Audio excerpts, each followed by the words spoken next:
কি ছিলেন এই হযরত লোকমান? আসলেও প্রজ্ঞাবান একজন লোক ছিলেন।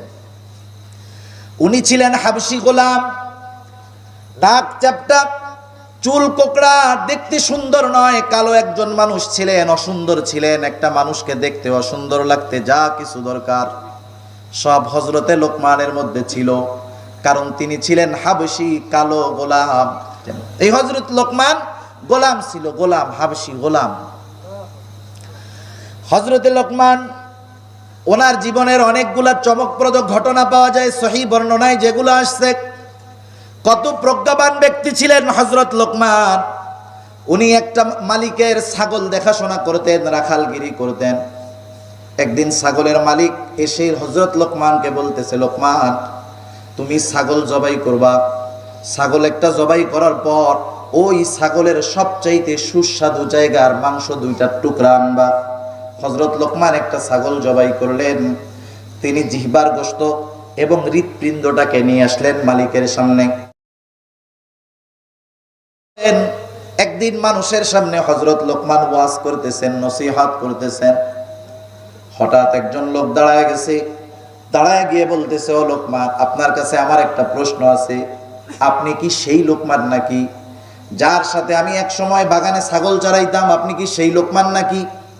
হযরত লোকমান নিজের পরিচয়কে গোপন করেন নাই। তিনি বললেন, হ্যাঁ আমি সেই লোকমান যার সাথে তুমি ছাগল চড়াইছো। এইবার লোকটা বলতেছে, তাহলে আপনাকে আল্লাহ তাআলা এত মর্যাদা দিলেন কোন কারণে? কোন কারণে হতে পারে? তিনি বললেন, শোনো, সত্যবাদিতা, আমানতদারিতা, নীরবতা, এই কারণে আল্লাহ তাআলা আমাকে এই মর্যাদা দিয়েছে। فإنما يشكر لنفسه ومن كفر فإن الله غني حميد صدق الله العلي العظيم আমরা মহব্বতের সাথে দুরূদ শরীফ পাঠ করি। اللهم صل على محمد وعلى آل محمد كما صليت على إبراهيم وعلى آل إبراهيم إنك حميد مجيد اللهم بارك على محمد وعلى آل محمد كما باركت على إبراهيم وعلى آل إبراهيم إنك حميد مجيد محمد يا कर कुफ्र को मिटाया,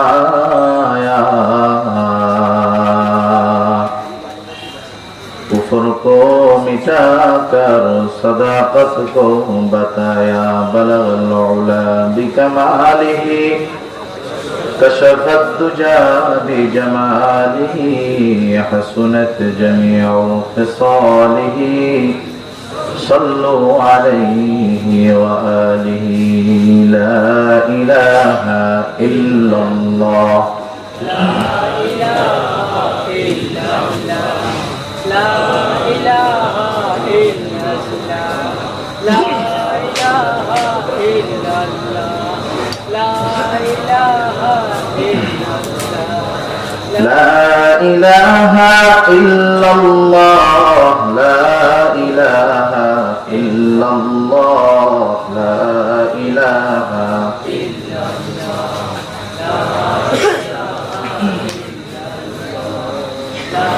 इलाहा لا إله إلا الله محمد رسول الله صلى الله عليه وسلم।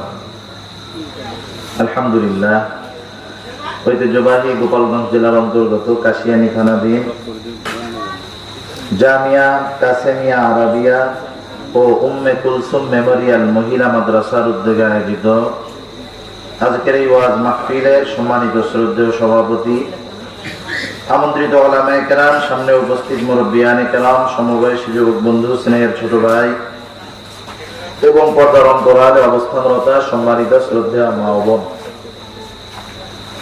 দয়াময় আল্লাহ রাব্বুল আলামিনের দরবারে অগণিত শুকর যে মহান মালিক আমাদের হায়াতে বরকত দিয়ে সুস্থ রেখে হাজারো মানুষের মধ্য থেকে যাচাই বাছাই করে প্রতিকূল অবস্থা, বৃষ্টি হয়েছে, সাথে সাথে গরম, এগুলাকে পিছনে ফেলে দ্বীনের মহব্বতে, কোরআনের মহব্বতে, হাদিসের ভাষায় জান্নাতের বাগানে আসার বসার তৌফিক যে মহান মনিব দান করেছেন, সেই মহান মনিবকে খুশি করার জন্য মহব্বতের সাথে জবান খুলে অন্তর থেকে আমরা একবার কালিমাতুশ শুকর পাঠ করি, আলহামদুলিল্লাহ।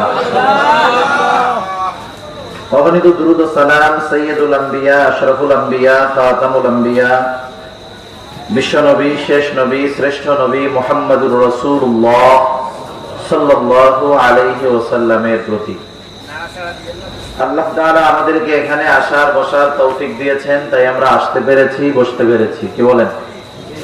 আল্লাহ তাআলা যদি তৌফিক না দিতেন আমরা আসতেও পারতাম না, বসতেও পারতাম না।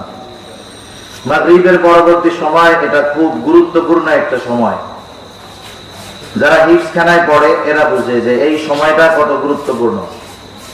কারণ এই সময়ে হিফজ বিভাগের একজন ছাত্র তার সামনের যে নতুন সবক, নতুন পড়া, সেটাকে সে মুখস্থ করে মাগরিব থেকে এশা এই সময়ের মধ্যে।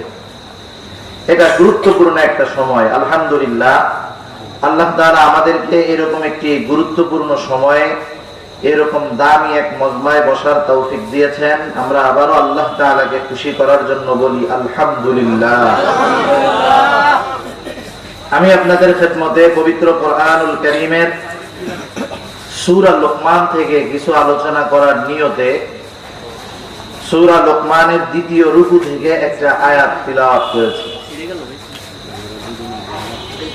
আল্লাহ সুবহানাহু ওয়া তাআলা সূরা লোকমানের দ্বিতীয় রুকুর মধ্যে আল্লাহ তাআলা এখানে খুব গুরুত্বপূর্ণ বিষয়ের আলোচনা করেছেন। আজকে যদি আপনি আমি তামাম দুনিয়ার দিকে লক্ষ্য করি, মুরব্বীরা ভালো বুঝবেন, আজ থেকে 15, 20, 40 বছর আগে সমাজের মধ্যে বড়দেরকে ছোটদের মান্য করা, সম্মান করা, শ্রদ্ধা করার একটা যেই প্রবণতা ছিল, একবিংশ শতাব্দীতে এসে ডিজিটালাইজেশনের যুগে আজকের সময় দেখা যায় আজকের ছোটরা বড়দেরকে ওইভাবে সম্মান শ্রদ্ধা করে না। জোরে বলেন না। একজন বিজ্ঞ ব্যক্তি হযরত লোকমান হাকিম, তিনি তার সন্তানদেরকে কিছু বিষয়ে নসিহত করেছেন, উপদেশ দিয়েছেন। পিতা পুত্রকে নসিহতগুলা করেছে, এত গুরুত্বপূর্ণ নসিহত যে হযরত লোকমানের এই নসিহতগুলা, সন্তানের প্রতি নসিহতগুলা আল্লাহ তাআলার পছন্দ হয়ে গেছে। সুবহানাল্লাহ। আল্লাহ তাআলা কি করলেন? ওই নসিহতগুলা তামাম দুনিয়ার মানুষের কাছে পৌঁছায়া দেওয়ার জন্য লোকমান হাকিম, উনি কিন্তু অনেক আগের, আমাদের নবীর আগেই তা না। লোকমান হাকিম হযরত দাউদ আলাইহিস সালামের আগের মানুষ, অথচ অন্যান্য কোন শরীয়তে লোকমান হাকিমের এই নসিহতগুলাকে আল্লাহ তাআলা ওহী হিসাবে পাঠান নাই। লোকমান হাকিমের এই নসিহতগুলা তাওরাতের মধ্যে নাই, জাবুরের মধ্যে নাই, ইনজিলের মধ্যে নাই। কিন্তু লোকমান হাকিমের ওই নসিহতগুলা যেগুলা তিনি তার সন্তানকে করেছেন, নসিহতগুলা আছে কোথায় বলেন তো? আরো জোরে বলেন, কোথায় আছে? কোরআনে। পূর্ববর্তী যত শরীয়ত ছিল, যত কিতাব ছিল, এটা নির্দিষ্ট একটা জাতি, নির্দিষ্ট একটা কওমের জন্য আল্লাহ তাআলা নাজিল করেছেন। কিন্তু কোরআনুল কারীম এমন কিতাব না যে এটা বনি ইসরাইলের জন্য, এটা শুধু আরবদের জন্য, এমন না। বরং আমার আপনার নবী যেমন রহমাতুল লিল আলামিন, এই কোরআন গোটা আলমের সকল সৃষ্টির জন্য আল্লাহ তাআলা রহমত হিসাবে এই কোরআনকেও নাজিল করেছেন। সুবহানাল্লাহ। এই কোরআনের মধ্যে আল্লাহ তাআলা প্রথমে সংক্ষিপ্ত সারে লোকমান হাকিমের পরিচয় দিতেছেন। লোকমান হাকিম লোকটাকে, কারণ অচেনা মানুষ সে যত দামি হোক, মূল্যবান হোক, মানুষ যখন তাকে চিনে না তখন তারে মূল্যায়ন করবে? জোরে বলেন, করবে? করবে না। মনে করেন আপনাদের এলাকায় বা আমাদের এই এলাকায় পুলিশ প্রধান আসলেন, অথবা বিদেশের একজন বড় মিনিস্টার আসলেন, মন্ত্রী আসলেন, কিন্তু তারে কেউ চিনে না। না চেনার কারণে তাকে কেউ মূল্যায়ন করবে না, কিন্তু তার পরিচয় যারা জানে তারা তাকে মূল্যায়ন করবে, তার কথা আগ্রহের সাথে শুনবে। ঠিক কিনা বলেন? এই লোকমান হাকিম লোকটাকে আল্লাহ তাআলা সংক্ষিপ্ত সারে পরিচয় দিয়ে বলতেছেন, ওয়ালাকাদ আতাইনা লুকমানাল হিকমাতা আনিশকুর লিল্লাহ ওয়া মান ইয়াশকুরু ফাইন্নামা ইয়াশকুরু লিনাফসিহি ওয়া মান কাফারা ফাইন্নাল্লাহা গনিয়্যুন হামিদ।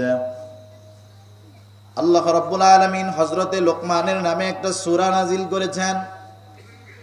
এই সূরার দ্বিতীয় রুকুর শুরুতে আল্লাহ তাআলা বলেন, ওয়ালাকাদ আতাইনা লুকমানাল হিকমা, আমি আল্লাহ লোকমানকে হিকমত প্রদান করেছি, হিকমত দান করেছি। হযরত কাতাদা রাহমাতুল্লাহি আলাইহি তাফসীরের মধ্যে লিখেন, ইবনে কাসীরের মধ্যে আসছে, একটা বর্ণনার মধ্যে পাওয়া যায় আল্লাহ তাআলা হযরত লোকমানকে দুইটা অপশন দিয়েছিলেন, দুইটা সুযোগ দিয়েছিলেন।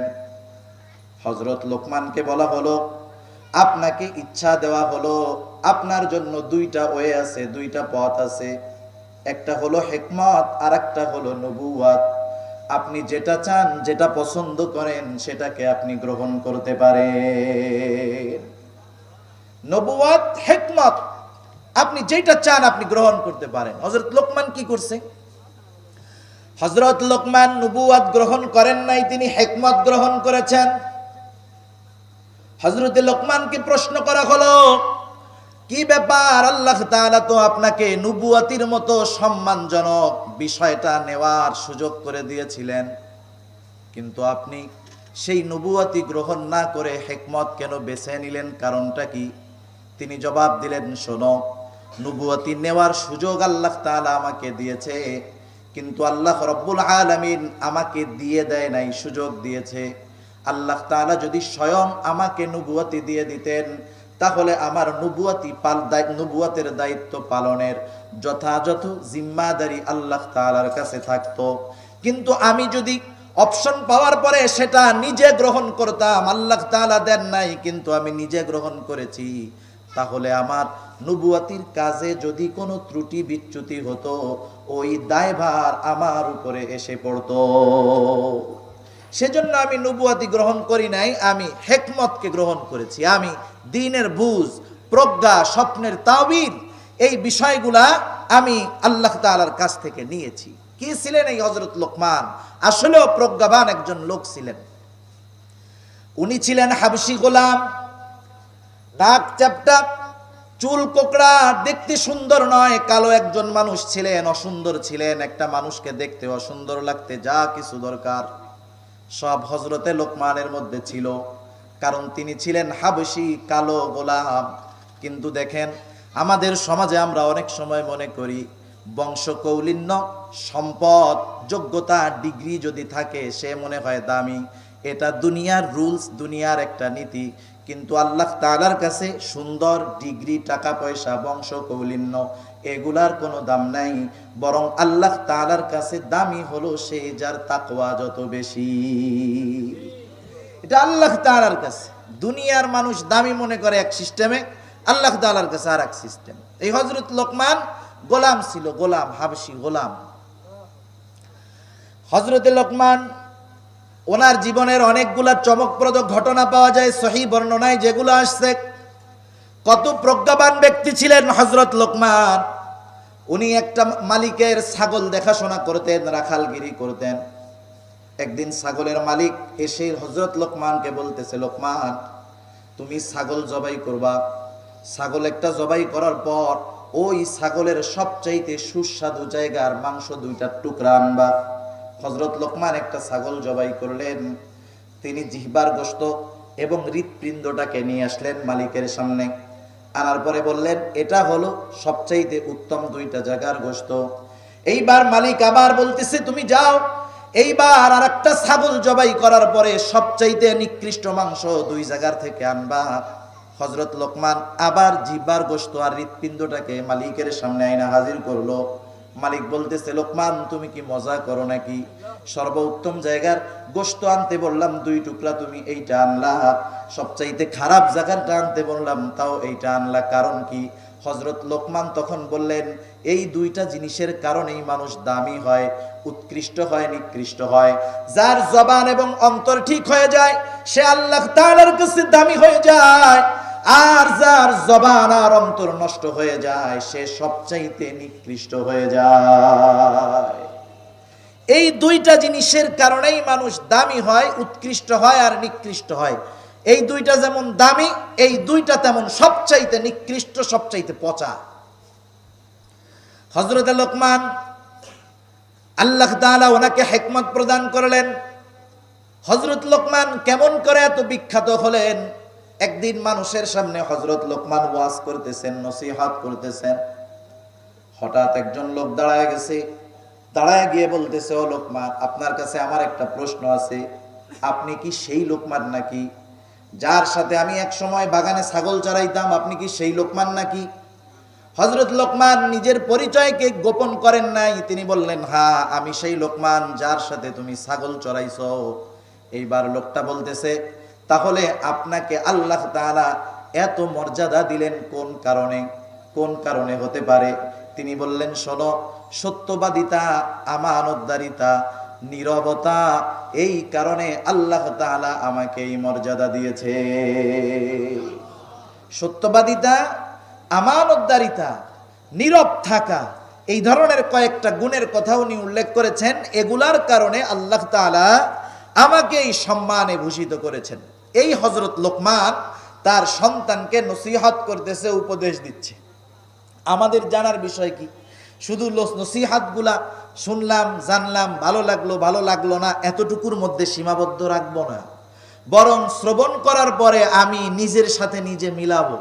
আমি আমার সন্তানদেরকে এই নসিহতগুলা করেছি কিনা, আমার মা বাপ আমাকে এই নসিহতগুলা করেছে কিনা।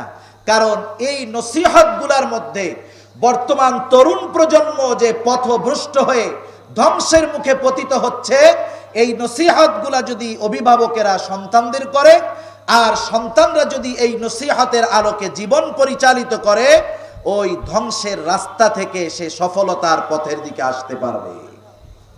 এত গুরুত্বপূর্ণ নসিহত এইগুলা। হযরত লোকমান কি নসিহত করতেছেন? আল্লাহ তাআলা হযরত লোকমানের পরিচয় দিলেন, ওয়ালাকাদ আতাইনা লুকমানাল হিকমাতা আনিশকুরু লিল্লাহ ওয়া মান ইয়াশকুরু ফাইন্নামা ইয়াশকুরু লিনাফসিহি। আল্লাহ তাআলা বলেন, আমি লোকমানকে হিকমত দান করলাম, প্রজ্ঞাবান বানায়া দিলাম। এখন একটা মানুষ যখন জ্ঞানের অধিকারী হবে, প্রজ্ঞাবান হবে, তার কি করণীয়? আমাদের দেশে তো একটা মানুষ যদি কোনো মতে দুনিয়ার সার্টিফিকেটে জ্ঞানী হিসাবে নাম লেখাইতে পারে, কেমনে মসজিদ মাদ্রাসার বিরুদ্ধে বলা যায়, কেমনে উলামায়ে কেরামের বিরুদ্ধে বলা যায়, কেমনে ইসলামের বিরুদ্ধে বলা যায়, তাদের মাথাটার মধ্যে শয়তান ঢুকে তখন তাদেরকে দিয়ে এই কাজগুলা করায়। দুনিয়ার লাইনে একটু জ্ঞানী হইলেই ইসলামের বিরুদ্ধে আচরণ করা একটা ফ্যাশনে পরিণত হয়ে গেছে এখনকার জামানায়।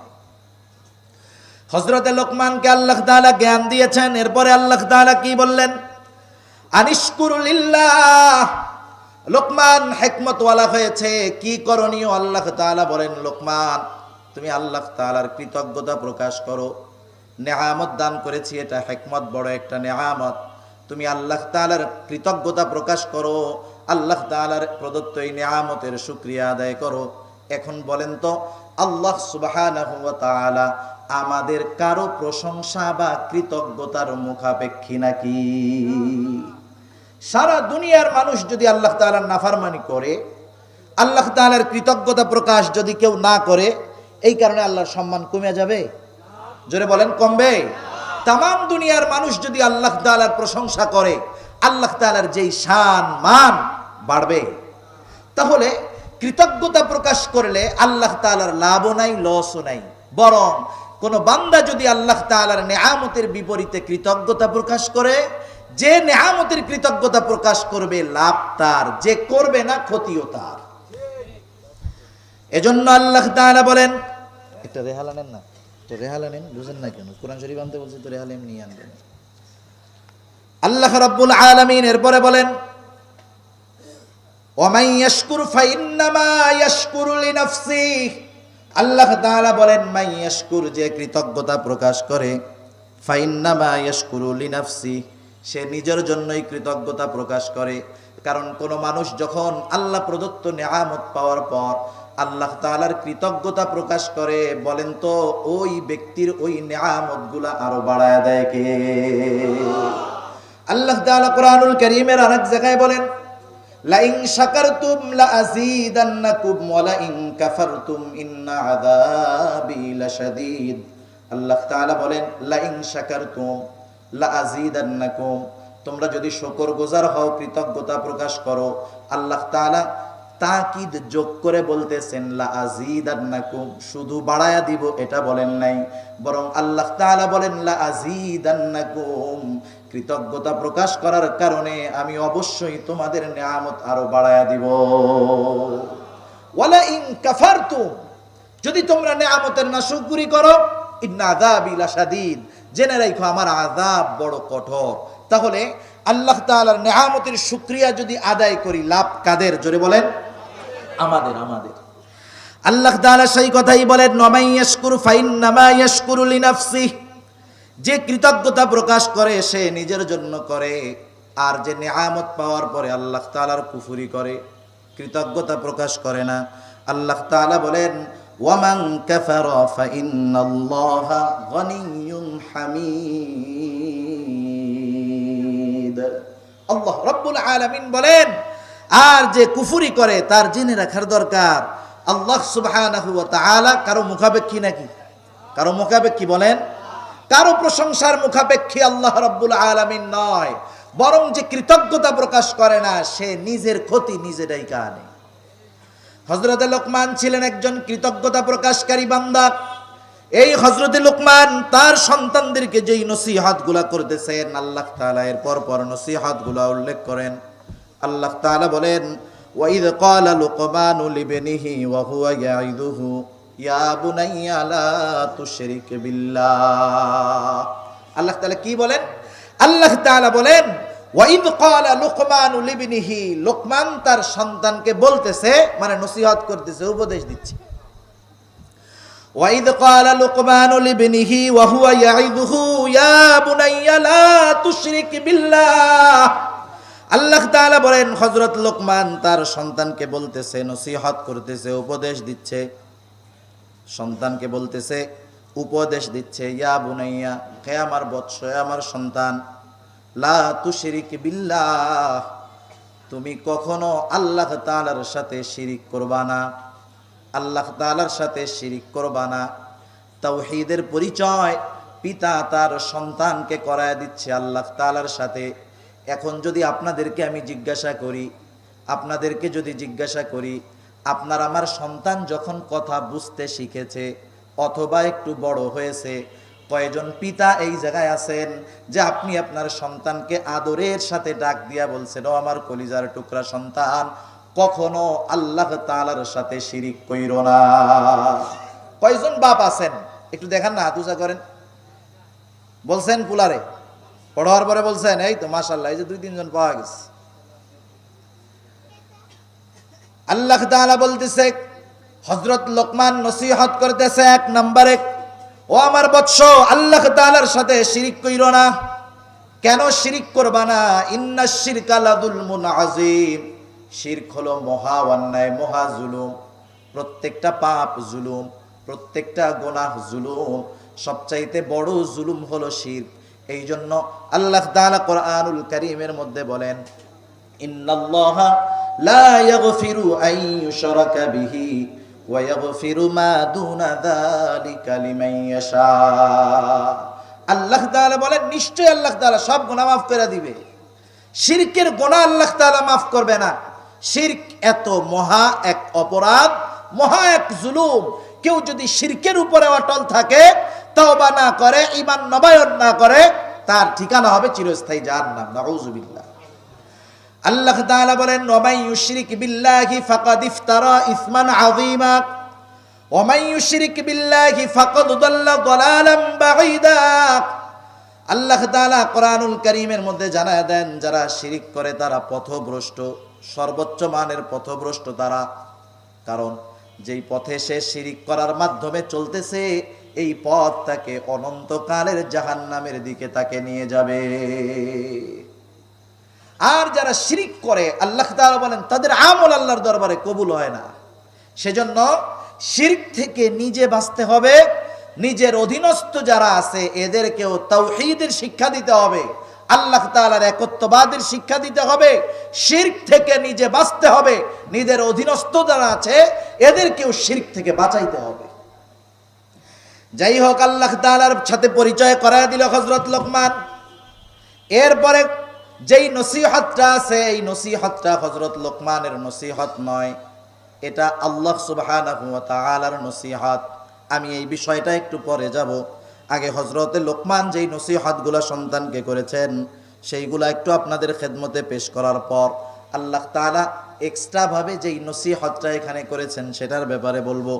আল্লাহ রাব্বুল আলামিন এরপরে হযরতে লোকমানের যেই দ্বিতীয় নসিহত, হযরত লোকমান বলতেছে, আল্লাহ তাআলা আমাদেরকে জানায়া দিচ্ছেন, তিনি বলতেছেন, ইয়া বুনাইয়া ইন্নাহা ইন তাকু মিসকালা হাব্বাতিন মিন খারদালিন ফাতাকুন ফি সাখরাতিন আও ফিস সামাওয়াতি আও ফিল আরদি ইয়াতি বিহাল্লাহ ইন্নাল্লাহা লাতীফুন খাবীর।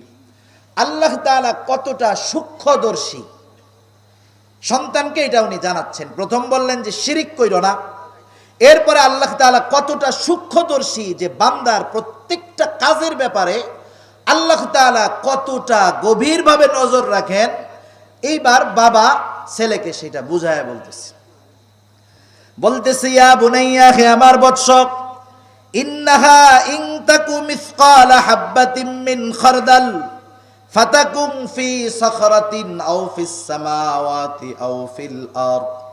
ও আমার বৎস, ইন্নাহা সেই কাজটা, তাফসীরের মধ্যে মুফাসসিরিনে কেরাম বলেন সেটা যদি পাপ হয় তাহলে পাপ, আর যদি পাপ না হয়ে খাসলাত হয় তাহলে অর্থ হবে তুমি ভালো কাজ করো আর নেকের কাজ করো, ওই কাজগুলা। আল্লাহ তাআলা বলেন ইন তাকু মিসকালা হাব্বাতিন মিন খারদাল, সেটা যদি একটা সরিষার দানা পরিমাণও হয়, তোমার নেক আমল হোক আর বদ আমল হোক, সেই কাজটা যদি সরিষার দানা পরিমাণও হয়, ওই কাজটা যদি পাথরের মধ্যেও হয়, ওই কাজটা যদি আসমানের উপরে হয়, ওই কাজটা যদি মৃত্তিকা মাটির সাথে মিশেও যায়, এই কাজটা কখনো নিশ্চিহ্ন হবে না। আল্লাহ তাআলা তোমার এই সরিষা দানা পরিমাণটা, আমলটাও আল্লাহ রাব্বুল আলামিন হাজির করবে। হাদিসের মধ্যে আসছে, মুসনাদে আহমদের হাদিস, রাসূল আকরাম সাল্লাল্লাহু আলাইহি ওয়াসাল্লাম বলেন, কোন মানুষ যদি এমন জায়গায় কোনো আমল করে, একটা পাথরের মধ্যে যেই পাথরের কোনো ছিদ্র নাই, যেই পাথরের কোনো দরজা নাই, যেই পাথরের কোনো জানালা নাই, একেবারে পাথরের মধ্যেও যদি কেউ ইবাদত করে, আল্লাহ সুবহানাহু ওয়া তাআলা ওই ইবাদতটাকেও কিয়ামতের দিন প্রকাশ করে দিবে। সুবহানাল্লাহ, কতটা সূক্ষ্মদর্শী আল্লাহ তাআলা। আল্লাহ তাআলা কোরআনুল কারীমের আরেক জায়গায় বলেন, আল্লাহ তাআলা কোরআনুল কারীমের মধ্যে জানায়া দেন, কিয়ামতের দিন আল্লাহ তাআলা হিসাব নিকাশ যেই দিন করবেন আমাদের আমলের, সেই দিন আল্লাহ সুবহানাহু ওয়া তাআলা দুনিয়ার মধ্যে যদি কেউ সরিষা দানা পরিমাণ কোনো আমল করে থাকে, আল্লাহ রব্বুল আলামিন ওই আমলটাকেও সেই দিন হাজির করবে। কিয়ামতের দিন আল্লাহ সুবহানাহু ওয়া তাআলা দুনিয়াতে যদি কেউ সরিষা দানা পরিমাণ আমল করে থাকে, এটা মন্দ হোক আর ভালো হোক, আল্লাহ সুবহানাহু ওয়া তাআলা সেই আমল কিয়ামতের দিন মানুষের সামনে হাজির করবে, সেটারে উপস্থিত করা হবে। কেন উপস্থিত করবেন আল্লাহ তাআলা? আল্লাহ তাআলা উপস্থিত করবেন কারণ হলো আল্লাহ রাব্বুল আলামিন ওই আমলের আলোকে কিয়ামতের দিন মানুষকে প্রতিদান দিবে দুনিয়ার মধ্যে। সেই জন্য আমি আপনি আমার আপনার আমলগুলা মন্দ হোক আর ভালো হোক, যেখানেই করি না কেন, রাতের আধারে করি না কেন, লোকচক্ষুর অন্তরালে করি না কেন, অবশ্যই অবশ্যই আমার আপনার প্রত্যেকটা আমল আল্লাহ রব্বুল আলামিন কিয়ামতের দিন হাজির করবে।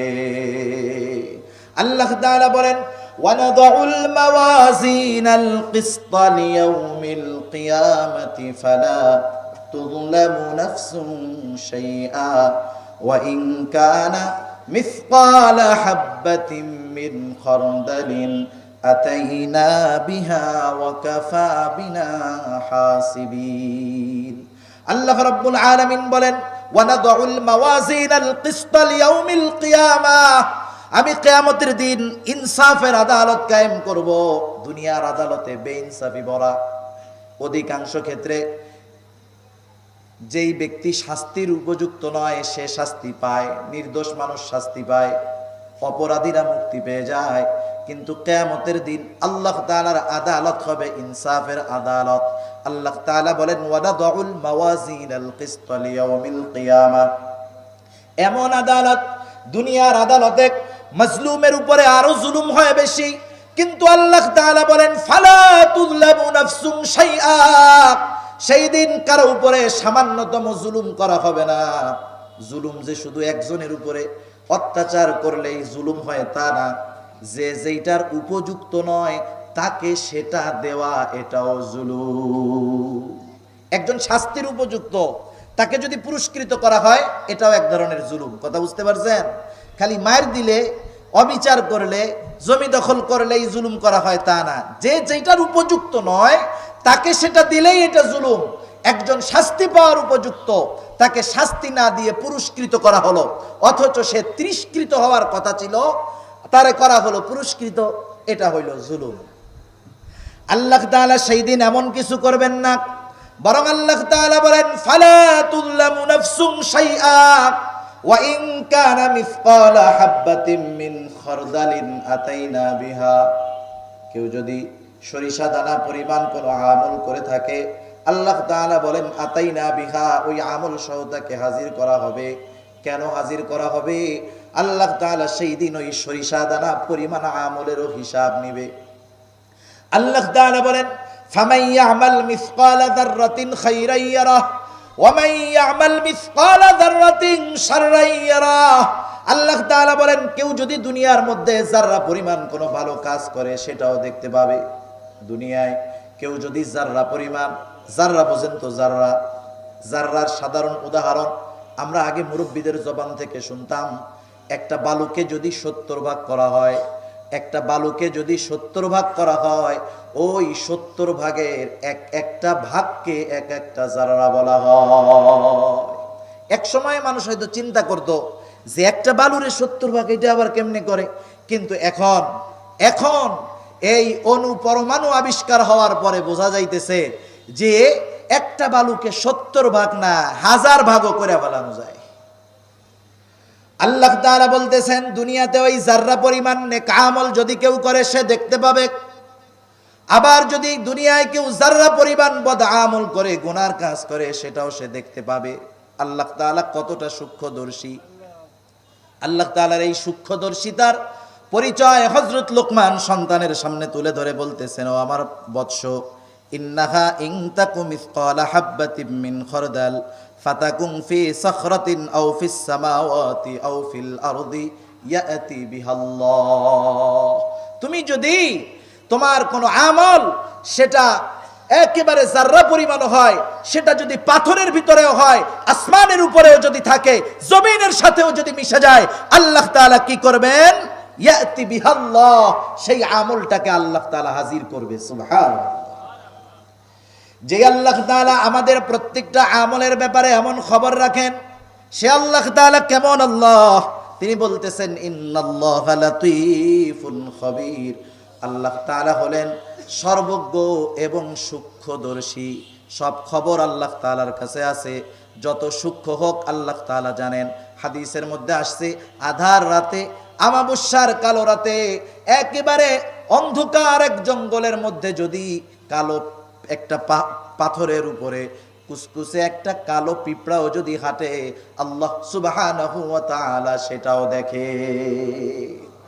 এই যে চিন্তাধারাগুলা, এই নসিহতগুলা বারবার যদি আমাদের সন্তান, আমাদের পরিবার, এদের সামনে আমরা বারবার রিপিট করি, বারবার বলি, একটা সময় তার হৃদয়ের মধ্যে জীবনের গতিপথটা পাল্টায় ফেলতে পারে। হযরত লোকমান এরপরে সন্তানদেরকে শিক্ষা দিচ্ছেন আরো কিছু, এরপরে ইবাদতের শিক্ষা দিচ্ছেন। হযরত লোকমান বলতেছে, ইয়া বুনাইয়া কিমিস সালাহ, ও আমার বৎস, তুমি নামাজ কায়েম করো। আবু দাউদের হাদিস, রাসূল আকরাম সাল্লাল্লাহু আলাইহি ওয়াসাল্লাম বলেন, মুরু আওলাদাকুম, তোমরা তোমাদের সন্তানদেরকে আদেশ দাও, নির্দেশ করো, যখন সে 7 বছরে উপনীত হয় তোমরা তোমাদের সন্তানদেরকে নামাজের জন্য আদেশ দাও। সন্তানের যখন 7 বছর বয়স হবে নামাজের জন্য আদেশ দিবা। এরপরে 10 বছর যখন বয়স হবে নামাজ না পড়লে প্রহার করবা আর বিছানা আলাদা করে দিবা। আমাদের সমাজে অনেক মানুষ এখন এরকম আছে, সন্তানের বয়স 10-12 বছর হয়ে গেছে, মা বাবা একই বিছানায় নিয়ে এখনো ঘুমায়। এটা ইসলামের শিক্ষা নয়, বরং সন্তান যখন 6-7 বছর বয়স হবে ওকে আলাদা বিছানায় রাখার অভ্যস্ত করতে হবে। এটা ইসলামের শিক্ষা। সব জায়গায় মায়া আর দরদ দিয়ে চলবে না। শরীয়তের হুকুম যখন আসবে ওখানে ইমোশন চলবে না, মায়া দয়া চলবে না, শরীয়তের আইনটাকে আগে বাস্তবায়ন করতে হবে। আল্লাহ রাসূল সাল্লাল্লাহু আলাইহি ওয়াসাল্লাম জানায় দিয়েছেন, আবার আল্লাহ রাব্বুল আলামিন কোরআনুল কারীমের মধ্যে জানায় দিয়েছেন, নামাজ একা পড়বা তা হবে না। ওয়া'মুর আহলাকা বিস-সালাতি ওয়াসতাবির আলাইহা লা নাসআলুকা রিজকা নাহনু নারযুকুকা ওয়াল আকিবাতু লিত-তাকওয়া। আল্লাহ তাআলা এই আয়াতের মধ্যে বলতেছেন, ওয়া'মুর আহলাকা বিস-সালাহ, তুমি একা নামাজ পড়বা এমনটা হবে না।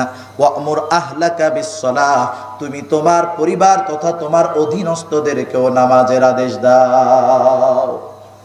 শুধু আদেশ দিয়ে বসে থাকলে হবে না। শুধু আদেশ দিয়ে বসে থাকলে হবে? জোরে বলেন হবে? কথা কি বুঝতেছেন নাকি? কথা বোঝা যায়? শুধু আদেশ দিয়ে বসে থাকলে হবে না।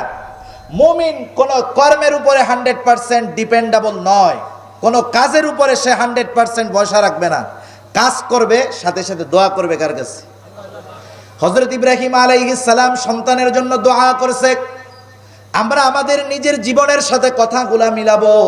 আমি আমার সন্তানকে কখনো আদরের সাথে, মোহাব্বতের সাথে এই কথাগুলা বলেছি কিনা, বলা পর্যন্ত শেষ করেছি কিনা, নামাজ পড়ে নাই প্রহার করেছি কিনা, আমি নিজে তার সাথে মসজিদে নিয়ে গিয়েছি কিনা। সাথে সাথে এই বিষয়টাও খেয়াল রাখতে হবে, সন্তানকে নামাজের কথা বলার সাথে সাথে গভীর রাত্রে আল্লাহ তাআলার কাছে আমি দোয়ার সময় বলেছি কিনা, রব্বি জাআলনি মুকিমাস সালাতি ওয়া মিন যুররিয়াতি রব্বানা ওয়া তাকাব্বাল দুআ। ইব্রাহিম আলাইহিস সালামের দোয়া কি দোয়া? বলতেছে, রব্বি জাআলনি মুকিমাস সালাতি ওয়া মিন যুররিয়াতি। ইব্রাহিম আলাইহিস সালাম বলতেছে, হে আল্লাহ, আপনি আমাকে নামাজ কায়েমকারীদের অন্তর্ভুক্ত করেন, ওয়া মিন যুররিয়াতি, আমার সন্তানদেরকেও নামাজ কায়েম করেনওয়ালা বানায়া দেন। রব্বানা ওয়া তাকাব্বাল দুআ, আমার এই দোয়াগুলো আপনি কবুল করেন। একটু জীবনের সাথে মিলান। আপনি তো শুধু হুজুরের কাছে এসে বলেন, হুজুর পোলাটারে নামাজ পড়তে বলি, নামাজ পড়ে না, কথা শোনে না। আপনি আমি কয়দিন তাহাজ্জুদের সময় আল্লাহ তাআলা যখন বান্দাকে ডাকে, কয়দিন আল্লাহ তাআলার কাছে এই কথা বলেছি, আল্লাহ আপনি আমাকে আমার সন্তানদেরকে নামাজ কায়েমকারী বানায়া দেন। একটু মিলান না হিসাব। পয়গম্বর ইব্রাহিম আলাইহিস সালাম সন্তানের জন্য, নিজের জন্য দোয়া করছে নামাজি হওয়ার জন্য, সন্তানেরা জানি নামাজ কায়েম করে নেওয়ালা হয়। আমি আপনি কয়দিন করছি? যদি না কইরা থাকি জবাবদিহিতা কিয়ামতের ময়দানে আছে। আল্লাহ না করুন যদি আমার সন্তান বেনামাজি হয়ে যায়। এজন্য আমার আপনার সন্তানদেরকে নামাজের আদেশ করতে হবে। আল্লাহ তাআলা এরপরে বলতেছে, হযরত লোকমানের এর পরের নসিহত, এটা হলো সামাজিক নসিহত। এবার হযরত লোকমান বলতেছে, বৎস, ইয়া বুনাইয়া আকিমিস সালাহ, নামাজ কায়েম করবা। এরপরে কি করবা? ওয়া'মুর বিল মা'রুফি ওয়ানহা আনিল মুনকার। তুমি সামাজিক যেই দায়িত্বটা পালন করবা সেটা হলো তুমি মানুষকে ভালো কাজের আদেশ করবা, অসৎ কাজের নিষেধ করবা। আমরা হলাম শ্রেষ্ঠ নবীর শ্রেষ্ঠ উম্মত, তাই না? শ্রেষ্ঠ নবীর শ্রেষ্ঠ উম্মত আমরা। কিসের ভিত্তিতে আমরা শ্রেষ্ঠ? এর একটা কারণ তো আছে, তাই না? অনেক কারণ আছে, কিন্তু কোরআনে যেই কারণটা পাওয়া যাবে, হাদিসের মধ্যে যে কারণগুলো পাওয়া যাবে, এটার অগ্রাধিকার বেশি। আল্লাহ তাআলা আমাদের শ্রেষ্ঠত্বের কারণ বর্ণনা করতে গিয়ে কোরআনুল কারীমের মধ্যে আল্লাহ তাআলা বলেন, কুনতুম খায়রা উম্মাতিন উখরিজাত লিন-নাস তা'মুরুনা বিল মা'রুফ ওয়া তানহাউনা আনিল মুনকার। আল্লাহ তাআলা কোরআনুল কারীমের এই আয়াতের মধ্যে আমাদেরকে জানায়া দিলেন, কুনতুম খায়রা উম্মাতিন উখরিজাত লিন-নাস, আমরা হইলাম শ্রেষ্ঠ উম্মত, মানুষের কল্যাণের জন্য আমাদেরকে বাইর করা হয়েছে। এখন এই শ্রেষ্ঠত্ব কোন কাজের মাধ্যমে হবে? আল্লাহ তাআলা বলেন, তা'মুরুনা বিল মা'রুফ ওয়া তানহাউনা আনিল মুনকার ওয়া তু'মিনুনা বিল্লাহ। ঈমান থাকবে, ঈমানের সাথে সাথে ভালো কাজের আদেশ, অসৎ কাজের নিষেধ করতে হবে। এই আমল, ভালো কাজের আদেশ, অসৎ কাজের নিষেধ, এই আমলটা সমাজের মধ্যে পরিবেশ পরিস্থিতির কারণে অনেক ক্ষেত্রে কঠিন হয়ে গেছে, ঠিক না? রাসূল আকরাম সাল্লাল্লাহু আলাইহি ওয়াসাল্লাম এরপরেও একটা রূপরেখা আমাদেরকে দিয়ে দিয়েছেন, যাতে কোনো মতে আমরা আমাদের ঈমানটাকে বাঁচাইতে পারি। রাসূলুল্লাহ সাল্লাল্লাহু আলাইহি ওয়াসাল্লাম জানায় দিয়েছেন, যখন কোনো মানুষ কোনো অপরাধ দেখবে, মান রাআ মিনকুম মুনকারা ফালইউগাইয়িরহু বিয়াদিহি ফাইল্লাম তাস্তাতি' ফাবিলিসানি ফাইল্লাম তাস্তাতি' ফাবিকলবি ওয়া যালিকা আযআফুল ঈমান। রাসূল আকরাম সাল্লাল্লাহু আলাইহি ওয়াসাল্লাম বলেন, মান রাআ মিনকুম মুনকারান ফালইউগাইয়িরহু বিয়াদিহি, যখন তোমাদের মধ্যে কেউ কোনো অন্যায় দেখবে, অপরাধ দেখবে, তার যদি ক্ষমতা থাকে, তার যদি সামর্থ্য থাকে, সে সেই অন্যায়টাকে শুধু ফিরায়া দিবে তা না, থামায়া দিবে তা না, ফালইউগাইয়িরহু বিয়াদিহি, ওই খারাপটাকে দূর করে ওই জায়গায় সে ভালোটা প্রতিষ্ঠিত করবে। একজনের পাওয়ার আছে, ক্ষমতা আছে, কথার কথা বলতেছি আর কি। মনে করেন আশেপাশে কোনো এক মাঠে যাত্রা অনুষ্ঠানের আয়োজন হইল, খুব সওয়াবের কাজ না? হ্যাঁ, সওয়াবের কাজ। এই অপরাধগুলাকে বাংলাদেশের মানুষের সংস্কৃতি বানায়া চাপায়া দেওয়ার অপচেষ্টা আজকে এক শ্রেণীর ইসলামের দুশমনেরা করতেছে, ঠিক কিনা বলেন?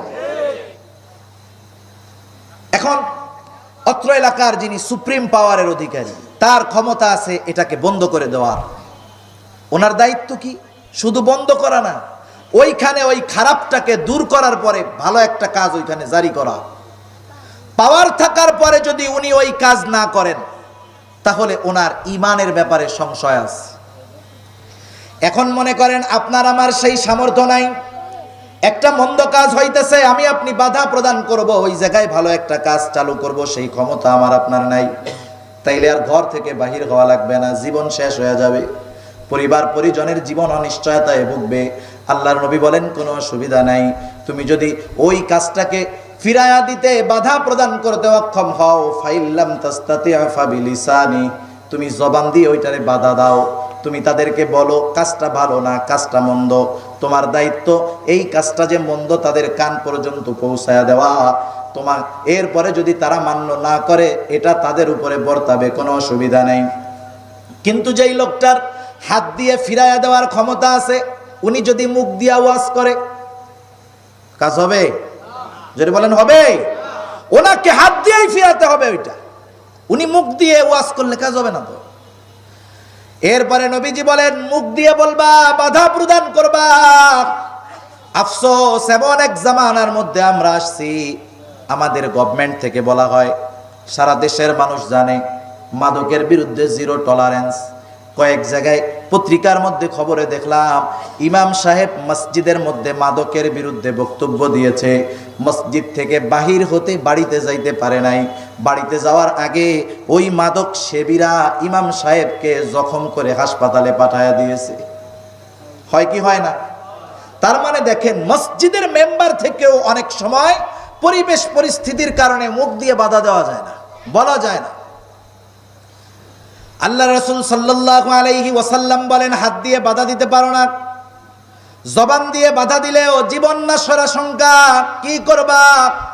ফাইল্লাম ইয়াস্তাতি' ফাবিকলবি, অন্তরের দ্বারা তুমি ঘৃণা করো, এই কাজটার বিরোধিতা করো, মনরে বলো এই কাজটা খুব মন্দ হচ্ছে, এখানে থাকা যাবে না। কেউ যদি কোনো জায়গায় কোনো মন্দ কাজ সংগঠিত হয়, ওই মন্দ কাজ যেই জায়গায় হবে ওখান থেকে বের হয়ে আসতে হবে। কিন্তু যদি বের হয়ে আসার সুযোগ থাকে, ওই মন্দ কাজ থেকে যদি বের না হয়ে আসে, সেও ওই মন্দ কাজ করনেওয়ালাদের কাতারে শামিল হয়ে যাবে। কিন্তু পরিস্থিতি এমন, এই মন্দ কাজটা এমন ভাবে বিস্তৃত, বের হয়ে আসার আর কোনো উপায় নাই। তখন সে কি করবে? তখন সে ওই গোনার পরিবেশে থাকলেও অন্তরের মধ্যে ওই গোনার প্রতি তার ঘৃণা থাকতে হবে। যদি না থাকে তাহলে ঈমানের অবস্থা টাইট হয়ে যাবে। এজন্য নবীজি বলতেছেন, ফাইল্লাম তাস্তাতিয়া ফাবিকলবি ওয়াযালিকা আযআফুল ঈমান। আর এটা হলো একেবারে দুর্বল ঈমানের পরিচয়। এইটুকু আমাদের খেয়াল রাখতে হবে। এই নসিহত হযরত লোকমান তার সন্তানকে করলেন, ওয়া'মুর বিল মা'রুফ ওয়ানহা আনিল মুনকার। এখন বলেন তো, কেউ যদি সমাজে ভালো কাজের আদেশ করে, অসৎ কাজের নিষেধ করে, কিছু মানুষ অবশ্যই তাকে ভালো বলবে, প্রশংসা করবে, সাহস দিবে। কিন্তু যেই মানুষগুলা খারাপ, সেই মানুষগুলা তাকে ভালো বলবে নাকি? তার উপরে বিপদ আসবে, তার জীবনটা অনিরাপদ হয়ে যাবে। আল্লাহ সুবহানাহু ওয়া তাআলা কত সুন্দর দেখেন হযরত লোকমানের নসিহত সন্তানের প্রতি। কেমন যেন তিনি বলতেছেন, ও আমার সন্তান, ভালো কাজের আদেশ অসৎ কাজের নিষেধ করার পরে তোমার উপরে বিপদ আপদ মুসিবত আসবে। বিপদ যদি আসে সবর করবা। ওয়াসবির আলা মা আসাবাক। তোমার উপরে যদি বিপদ আপদ মুসিবত আসে তুমি সবর করবা। বিপদ আপদ যদি আসে ধৈর্য ধারণ করবা। পবিত্র কোরআনুল কারীমের অন্যতম প্রসিদ্ধ একটি সূরা সূরাতুল ফাজর। এই সূরার মধ্যে আল্লাহ তাআলা সফল মানুষের গুণাবলী বর্ণনা করেছেন, 4টা গুণ। এর মধ্যে অন্যতম গুণ আল্লাহ তাআলা বলেন, ইল্লাল্লাযীনা আমানু ওয়া আমিলুস সালিহাত ওয়া তাওয়াসাউ বিল হাক্কি ওয়া তাওয়াসাউ বিস সাবর। পরস্পরকে হকের ব্যাপারে উদ্বুদ্ধ করে। হক কি? ভালো কথা বলা, ভালো কাজের আদেশ, অসৎ কাজের নিষেধ। যখন করে বিপদ আসে, বিপদ যখন আসে কি বলে? ওয়া তাওয়াসাউ বিস সাবর। বলে ভাই দেখ, আমরা তো ভালো কাজ করছি, এখন আমাদের উপরে বিপদ আসতেছে, আমরা একটু সবর করি, নিশ্চয়ই আল্লাহ তাআলা এর একটা প্রতিদান আমাদের দিবেন। এজন্য সন্তানকে তিনি বললেন, ওয়াসবির আলা মা আসাবাক, ওয়াসবির আলা মা আসাবাক। বিপদ আপদ মুসিবত আসতে পারে, তুমি এই অবস্থায় সবর করবা। মনে রাখবা, ওই অবস্থায় সবরের উপরে অটল থাকা যেন তেন ব্যাপার নয়। এজন্য আল্লাহ তাআলা বলেন, ইন্না যালিকা মিন আজমিল উমুর। এটা একটা মহৎ ব্যাপার, বড় ব্যাপার, যে বিপদ আপদ আসবে, ওই অবস্থায় সবরের উপরে থাকা, এটা বহুত মুসিবতের ব্যাপার, বহুত বড় এক ব্যাপার। সচরাচর সাধারণ মানুষ এটা পারে না, কিন্তু যারা পারে তারা কামিয়াব হয়ে যায়। ঠিক কিনা বলো? এরপরে আল্লাহ রাব্বুল আলামিন হযরত লোকমানের পরবর্তী নসিহত বলতেছেন, ওয়ালা তুসাইর খাদ্দাকা লিন্নাস ওয়ালা তামশি ফিল আরদি মারহা ইন্নাল্লাহা লা ইউহিব্বু কুল্লা মুখতালিন ফাখুর। আল্লাহ তাআলা হযরত লোকমানের নসিহত বলতেছে, সন্তান শোনো, ওয়ালা তুসাইর খাদ্দাক, তুমি তোমার মুখটারে কখনো অন্যদের থেকে ঘুরায়া নিও না, তিরস্কারের সাথে ঘুরায়া নিও না। মূল কথা এটা, অহংকারের সাথে ঘুরায়া নিও না। ওয়ালা তামশি ফিল আরদি মারহা, আর জমিনের উপরে দর্প ভরে তুমি চলাচল কইরো না। তার মানে অহংকার কইরো না, এই শিক্ষা হযরত লোকমান তার সন্তানকে দিচ্ছে। কারণ একটা মানুষ আরেকটা মানুষকে ছোট মনে করে কখন? যখন তার মধ্যে অহংকার জাগ্রত হয়। রাসূলুল্লাহ সাল্লাল্লাহু আলাইহি ওয়াসাল্লামকে সাহাবায়ে কেরাম প্রশ্ন করতেছে, ইয়া রাসূলুল্লাহ, আমাদের তো মন চায় আমরা ভালো জামা পরবো, ভালো জুতা পরবো, পরিপাটি থাকবো, এটা কি অহংকার? নবীজি বললেন, না, এটা অহংকার না। অহংকার হলো আরেকজনকে তুচ্ছ করা, ছোট মনে করা। আমার ভালো জামা, ভালো কাপড়, ভালো গাড়ি, আমি একজন ছোট মানুষ যার রিক্সা আছে, ভ্যানওয়ালা, তাদেরকে দেখলে আমি নাক সিটকাই, মুখটা ঘুরায় রাখি। এই কাজটা হযরত লোকমান সন্তানকে মানা করতেছে, যে অহংকারের বশীভূত হয়ে তুমি কারো থেকে মুখকে ঘুরায় নিও না, অহংকারের সাথে দর্প ভরে জমিনের উপরে তুমি চলাচল করো না। কারণ রাসূলুল্লাহ সাল্লাল্লাহু আলাইহি ওয়াসাল্লাম এক হাদিসের মধ্যে বলেন, লা ইয়াদখুলুল জান্নাতা মান কানা ফি কলবিহি মিসকালু যাররাতিন মিন কিবর, যার অন্তরের মধ্যে যারা পরিমাণ অহংকার আছে সে জান্নাতে প্রবেশ করতে পারবে না। আর এখন কি হয়, মোটামুটি মাশাআল্লাহ এলাকার আর যদি পাতি নেতা টেতা হইতে পারে মাশাআল্লাহ, ওর অহংকারের ঠেলায়, ওর দাপটের ঠেলায় মুরব্বীরা ভয়ে তটস্থ থাকে, ঠিক কিনা? জমিনের উপরে এমন ভাবে চলাফেরা করে, অথচ এটা মুমিন বান্দার চলাফেরার আলামত নয়।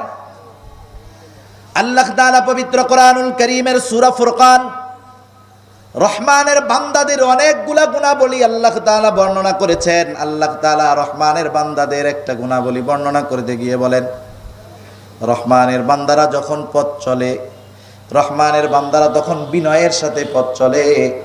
এই বিনয়ের সাথে পথ চলা, নম্রতার সাথে পথ চলা, এর দ্বারা রহমানের বান্দা বলে ভূষিত হওয়া যায়। আর জমিনের মধ্যে দর্প ভরে চলাচল করা, এর মাধ্যমে মুনাফিকের গন্ধ পাওয়া যায়, ওর মাধ্যমে অহংকারের গন্ধ পাওয়া যায়। জমিনের উপরে জোরে পা ফেলায় লাভ কি? ওয়ালা তামশি ফিল আরদি মারহা ইন্নাকা লান তাখরিকাল আরদা ওয়া লান তাবলুগাল জিবালা তুলা। তুমি যত বড় দর্প ভরে জমিনে চলো না কেন, তুমি কি তোমার পা দিয়া জমিনরে ফাটায় ফেলতে পারবা? কেউ পারবে বলেন? আল্লাহ তাআলা বলেন পারবা না। ওয়ালা তুসাইর খাদ্দাকা লিন্নাস ওয়ালা তামশি ফিল আরদি মারহা। কত সুন্দর নসিহত হযরত লোকমান সন্তানরে করতেছি। আর তুমি উচ্চতায় কখনো পাহাড় সম হইতে পারবা না। আল্লাহ তাআলা কোরআনুল কারীমের মধ্যে কত সুন্দর জানায় দিলেন, হযরত লোকমান ও নসিহত করতেছেন, ও আমার বৎস, ওয়ালা তুসাইর খাদ্দাকা লিন্নাস ওয়ালা তামশি ফিল আরদি মারহা। তুমি জমিনের উপরে অধ্যতভাবে দর্প ভরে চলাচল কইরো না। তুমি মানুষের থেকে অহংকারের বশীভূত হয়ে মুখটা ফিরায় নিও না। কারণ অহংকার এমন এক জিনিস যেটা হলো আল্লাহ তাআলার চাদর। হাদিসে কুদসির মধ্যে আসছে, আল কিবরিয়াউ রিদাই, অহংকার হলো আমার চাদর। যে ব্যক্তি অহংকার করে সে আল্লাহ তাআলার চাদর নিয়ে টানাটানি করে। সেজন্য আল্লাহ তাআলা সম্মান দিয়েছে, ইজ্জত দিয়েছে, ক্ষমতা দিয়েছে, এগুলা পেয়ে অহংকার করার কোনো সুযোগ নাই। অহংকার যদি কেউ করে ধ্বংস হয়ে যেতে হবে। অতীতে যারা অহংকার করেছে, মানুষ কয়েকটা বিষয় নিয়ে অহংকার করে, সম্পদ নিয়ে করে, ক্ষমতা নিয়ে করে, শিক্ষা নিয়ে করে, যোগ্যতা নিয়ে করে। অতীতে যারাই পেয়েছে অহংকার করেছে, শেষ হয়ে গেছে। কারণ রে কম সম্পদ আল্লাহ তাআলা দিছে, একদল সুঠাম দেখি যুবকের প্রয়োজন হতো কারুনের সম্পদের যেই ভান্ডার ছিল সেই ভান্ডারের চাবি বহন করার জন্য। ওই সময় লোহার চাবি ছিল না, চামড়ার চাবি, ওইগুলো অনেক হালকা ছিল। অথচ দেখেন কারুন অহংকার করেছে সম্পদ নিয়ে, এক সময় তার সম্পদও শেষ, সেও শেষ, টিকতে পারে নাই। আবার দেখেন আল্লাহ তাআলা দুনিয়াতে অনেকেরই ক্ষমতা দিয়েছে, ভালো মানুষকেও দিয়েছে, মন্দ মানুষকেও দিয়েছে। যারা ক্ষমতা পাওয়ার পর ওই ক্ষমতার অপব্যবহার করে নাই, আল্লাহ রব্বুল আলামিন তাদেরকে কত সম্মানিত করেছে। কিন্তু ফেরাউন, নমরুদ, হামান এরা ক্ষমতা পাওয়ার পরে যখন অহংকার করেছে, উদ্ধতা প্রকাশ করেছে, আল্লাহ রব্বুল আলামিন দুনিয়ার মধ্যেই তাদেরকে চূড়ান্ত লাঞ্ছিত করে দিয়েছে। ইবাদত বেশি করলে অহংকার করার কোনো কিছু নাই। ইবলিসের চাইতে তো ইবাদত আমরা কেউ বেশি করতে পারবো না। কেউ পারবে নাকি? আসমান জমিনের জায়গা কোনোটা বাকি নাই, সে সব জায়গায় নামাজ পড়ছে, সিজদা করছে আল্লাহ তাআলাকে। কিন্তু অহংকার, আদম আলাইহিস সালামের সাথে অহংকার করার কারণে ইবলিস শেষ, চির অভিশপ্ত হয়ে গেছে ইবলিস। সেজন্য ইবাদত আছে অনেক, অহংকার করার কোনো কিছু নাই। জ্ঞান আছে অনেক, অহংকার করার কোনো কিছু নাই। সম্পদ আছে অনেক, অহংকার করার কোনো কিছু নাই। আল্লাহ তাআলা ক্ষমতা দিয়েছে, অহংকার করার কোনো কিছু নাই। সে যদি শুকরিয়া আদায় করে এগুলা তার জন্য নেয়ামত হবে, আর যদি অহংকার করে এগুলা তার পতনের কারণ হয়ে যাবে। সেজন্য আল্লাহ তাআলা বলেন, হযরতে লোকমান তার সন্তানকে বললেন, ওয়ালা তুসাইর খাদ্দাকা লিন্নাসি ওয়ালা তামশি ফিল আরদি মারহা। তুমি অহংকার কইরা কারো থেকে মুখ ফিরায় নিবা না, জমিনের উপরে দর্প ভরে তুমি চলাচল করবা না। মনে রাখবা ইন্নাল্লাহা লা ইউহিব্বু কুল্লা মুখতালিন ফাখুর। নিশ্চয়ই আল্লাহ তাআলা মুখতাল আর ফাখুর যারা তাদেরকে ভালোবাসেন না। মুখতাল কারা? মুখতাল হলো যে নিজে নিজে নিজের বড় মনে করে। কথা বুঝতেছেন? মুখতালকে, মুখতাল হলো যে নিজে নিজে নিজের বড় মনে করে, নিজে নিজে ভাবে আমার চাইতে বড় বক্তা আর কেউ নাই, আমার চাইতে বড় আলেম আর কেউ নাই, আমার চাইতে এলাকায় ক্ষমতা ধরার কেউ নাই, আমার চাইতে বড় সম্মানওয়ালা আর কেউ নাই। সে হলো মুখতাল। সে কি বলেন? জোরে বলেন না, সে কি? মুখতাল। মুখতাল যে ভাবে যে আমার চাইতে বড় আর কেউ নাই, যে কোনো বিষয় হইতে পারে। আর ফখুরকে, যে শুধু নিজের নিজে বড় ভাবে তা না, অন্যের সামনেও নিজের বড়ত্ব জাহির করতে চায়, সে হলো ফখুর। আল্লাহ তাআলা এই দুই শ্রেণীর মানুষকে পছন্দ করেন না, ভালোবাসেন না। এই জন্য নিজেরাও দোয়া করব, আমাদের সন্তানদেরকে দোয়া শিখায় দিব। আল্লাহুম্মা জাআলনি ফি আইনি সগীরা ওয়া ফি আয়ুনিন নাসি কাবীরা। আয় আল্লাহ, আপনি আমার চোখে আমারে ছোট বানায়া দেন। আল্লাহুম্মা জাআলনি ফি আইনি সগীরা, আমার চোখে আপনি আমারে ছোট বানায়া দেন। ওয়া ফি আয়ুনিন নাসি কাবীরা, আর মানুষের চোখে আপনি আমারে বড় বানায়া দেন। নিজের চোখে যদি নিজে বড় হয়ে যাই, এটা ক্ষতির কারণ। মানুষ বড় মনে করুক, তাতে কি? আমি তো আমার নিজের ছোট মনে করি। আল্লাহ তাআলা এই রোগগুলা থেকে আমাদের বাঁচার তৌফিক দান করুক। জোরে বলি আমিন। এরপরে আল্লাহ তাআলা হযরত লোকমান সন্তানদেরকে যেই নসিহতগুলা করেছেন, সর্বশেষ নসিহত বলতেছেন ওয়াকসিদ ফি মাশয়িক ওয়াগদুদ মিন সাউতিক ইন্না আনকারাল আসওয়াতি লাসাউতুল হামির। হযরত লোকমান সন্তানদেরকে নিচু স্বরে কথা বলতে বলতেছে। কি স্বরে? নিচু স্বরে, চিৎকার চিল্লাপাল্লা কইরা না। বাজারগুলোর মধ্যে দেখেন না, একটু তর্ক বিতর্ক হইলে মাশাআল্লাহ কার মাইক কত জোরে কে বাঁচাইতে পারে, সে কে কত জোরে চিৎকার করতে পারে, ওইখানে একটা প্রতিযোগিতা চলে। সেজন্য আল্লাহ তাআলা হযরত লোকমান সন্তানদের নসিহত করলেন যে সন্তান, এক নাম্বার এই নসিহতের মধ্যে ওয়াকসিদ ফি মাশয়িক, তুমি জমিনের মধ্যে মধ্যম পন্থা অবলম্বন করে হাঁটবা। একবারে জোরেও হাঁটবা না, বুক উঁচা কইরা, আবার একবারে নেদার মতো হাইটো না, মানুষ জানি ধাক্কা দিলে তুমি পড়া যাও, এভাবেও হাঁটবা না। মধ্যম পন্থা অবলম্বন করে হাঁটবা। রাসূল সাল্লাল্লাহু আলাইহি ওয়াসাল্লাম যেভাবে হাঁটতো ওইভাবে হাঁটবা, বিনয়ের সাথে হাঁটবা। আর কি করবা? ওয়াগদুদ মিন সাউতিক, তোমার কণ্ঠস্বরটাকে তুমি নিচু করে রাখবা। আমরা কি মনে করি, কারো সাথে যখন আমাদের তর্ক বিতর্ক হয়, আমরা মনে করি যার গলা উঁচা সে হলো এক নাম্বার, ঠিক না? যার ধমকে পাওয়ার বেশি তার পাওয়ার হলো এক নাম্বার। কিন্তু আল্লাহ তাআলা জানায় দেন, না না, বিষয়টা এমন নয়। ইন্না আনকারাল আসওয়াতি লাসাউতুল হামির। গাধা আছে না, গাধা, গাধার আওয়াজ অনেক বড়, গাধার চিৎকার অনেক বড়। আল্লাহ তাআলা বলতেছেন ইন্না আনকারাল আসওয়াত, ওই যে গাধার যে সুউচ্চ আওয়াজ, এইটা সবচাইতে খারাপ আওয়াজ। লাসাউতুল হামির, এই গাধার আওয়াজ, গাধার যেই উঁচু আওয়াজ, এটা হলো সবচাইতে নিকৃষ্ট আওয়াজ। সেজন্য যারা কথাবার্তা একটু হইলেই উঁচু গলায় বলতে চায়, তাদেরকে গাধার সাথে উপমা দেওয়া হয়েছে। এই উপমা তো আমি দেই নাই, কে দিয়েছে? আল্লাহ তাআলা। এই জন্য সন্তানদেরকে এই আদবগুলো আমরা শেখাবো। যদি শেখাতে পারি, সে সন্তান আদবওয়ালা হবে, মুআদ্দাব হবে, ভদ্র হবে। যদি না শিখাই, এই যে এক জামানার আগমন ঘটেছে, ডিজিটালাইজেশন হচ্ছে, সন্তান মা বাবাকে মানতেছে না, যুবকেরা ধ্বংসের দ্বার প্রান্তে পৌঁছায় যাচ্ছে। বেশি দিন লাগবে না, 2-1 যুগ পরেই দেখবেন এমন এক জাতি আমাদের দেশে গঠিত হয়েছে, যেই জাতি নিজেদেরকে শেষ করবে, দেশকে শেষ করবে, জাতিকে শেষ করবে। ঠিক কিনা বলেন? সেজন্য এই নসিহতগুলো আমাদের জন্য জরুরি। সাথে সাথে কি আল্লাহ তাআলা ওই যে লোকমান আলাইহিস সালামের প্রথম নসিহতের পরে আল্লাহ তাআলা একটা নসিহত করেছিলেন। আল্লাহ তাআলা কি বলছিলেন? আল্লাহ তাআলা বলছিলেন, যখন লোকমান বললেন যে বৎস তুমি শিরিক কইরো না, শিরক হলো মহা এক অন্যায়, মহা এক জুলুম, শিরিক কইরো না।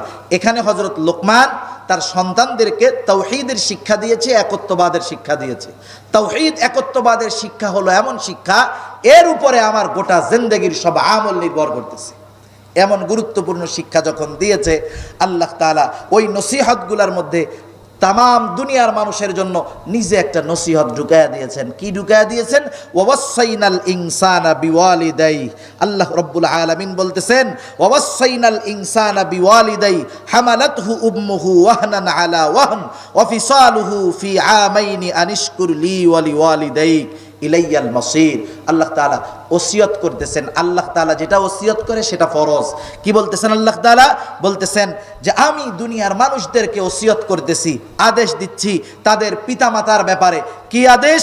যে তার মা হামালাতহু উম্মুহু ওয়াহনান আলা ওয়াহন ওয়া ফিসালুহু ফি আমাইনি আনিশকুর লিওয়ালিদাইক, যে তার মা তাকে কষ্টের উপরে কষ্ট করে গর্ভধারণ করেছে, 2 বছর পর্যন্ত দুধ খাওয়াইছে, সে জানি এই মাতা পিতার কৃতজ্ঞতাও প্রকাশ করে। সুবহানাল্লাহ। তাহলে কৃতজ্ঞতা শুধু আল্লাহ তাআলার নয়, আমরা যে আল্লাহর কৃতজ্ঞতা প্রকাশ করব সেই আল্লাহ তাআলা বলতেছে যে বান্দা তোমরা তোমার মা বাবার কৃতজ্ঞতাও প্রকাশ করো। কৃতজ্ঞতা প্রকাশ মানে কি? আলহামদুলিল্লাহ আলহামদুলিল্লাহ বলা শুধু না, না। মুফাসসিরিনে কেরাম তাফসীরের মধ্যে বলেন কৃতজ্ঞতা প্রকাশ হলো আল্লাহ তাআলার যত বিধি বিধান আছে, আদেশ নিষেধ আছে, যথাযথভাবে মান্য করা। আল্লাহ সুবহানাহু ওয়া তাআলা আমাদের সবাইকে এই গুরুত্বপূর্ণ নসিহতগুলোর উপরে আমল করবার তৌফিক দান করুক। সকলে বলি আমিন। ওয়া আখিরু দাওয়ানা আলহামদুলিল্লাহি রাব্বিল আলামিন।